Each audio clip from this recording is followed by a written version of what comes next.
Hello guys, itong video na to ay kuha ko pumunta kami dun sa may simbahan ng Bato sa may Laurel, Batangas. So itong daan na to ay sa Sungay, Tagaytay Road. Ayan guys, so napakaganda ng ambience dyan.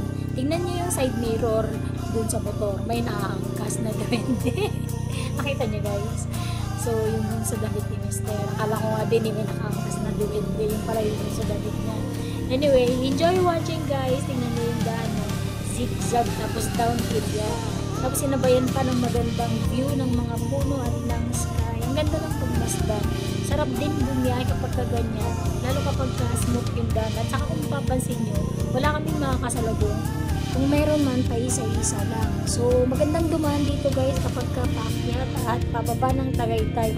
Yun nga lang kailangan mag-iingat kasi nga zigzag tapos stiff yung daan at downhill at saka pataas kapag kagaling ka sa baba. Pero napakaganda naman ng view. Mabilis ang biyahe dito kung tutuusin. Pero kailangan lang talagang mag-iingat. Ayan guys, enjoy watching. Salamat sa panonood ng aking mga video. Bye!